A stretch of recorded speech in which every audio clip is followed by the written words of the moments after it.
Majo John Nad and Juanito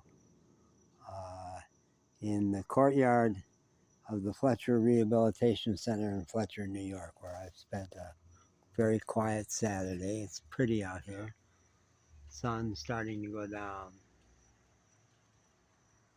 And I just was doing some reflection about who I am, which has been my obsession for almost 20 years since I learned from Ramana Maharshi, Indian sage, that was the most important question. People would come to him and say, how can I get more spiritual? Because he was a genuine saint. And he'd say, forget that question. Who are you? That's the important question. So I've been absorbed with that question for a long time. I don't think that's narcissistic. I think that's humble, trying to surrender ourselves to who we are meant to be in this world. And in addition to having been 20 years a psychotherapist and 15 years a management consultant, I have always thought of myself as a teacher.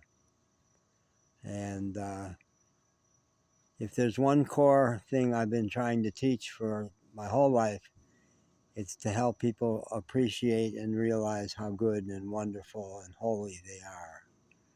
I've done it in lots of things. My last job here in Asheville, New York, Asheville, North Carolina, where I'm back recently, I was a cashier in a grocery store, and my goal was to say some positive, genuine thing to each person who came through my line.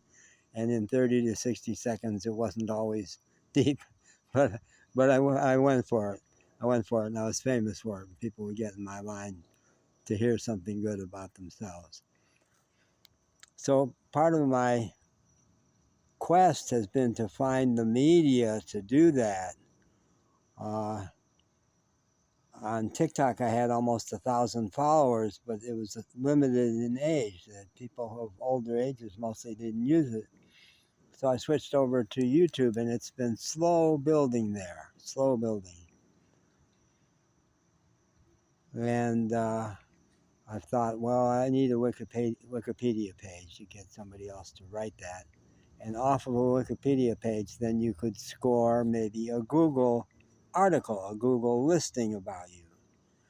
Well, here's my favorite thing about AI is that the new Google AI-assisted Google search tool wrote an article about me, and it's pretty good. And they got it. They went right to the heart of it, that affirming people is what my life and my work are all about. And that was a lot of fun and confirms for me that I'm right, and so I'll go to bed content. Like, now everybody will discover how great I am. Well, it starts there, right? It starts there, right?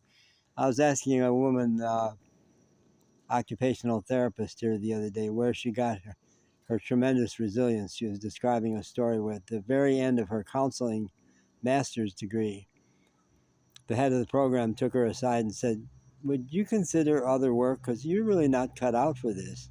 Like, shockingly destructive and wrong, because it's so clear that she's really good. And I don't know how she figured it out, because it came from our discussion about, in helping people, is it a problem to be too serious? And it is a problem to be too serious. And what she came to realize was that woman thought she was too levitous, too playful, too funny with people, that there was something wrong about that. So I said, that could have crushed you. How did you keep that from crushing you? She said, well, really strong support from my family.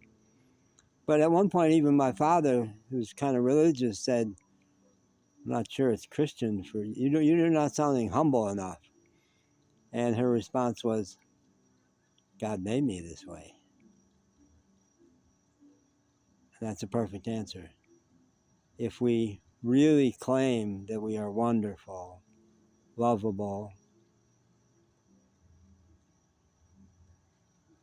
it's not arrogance or pride. If we get it that we didn't do that, life did that to us. Life fashioned us to be who we are. And I say amen to that. Thanks. Have a good night.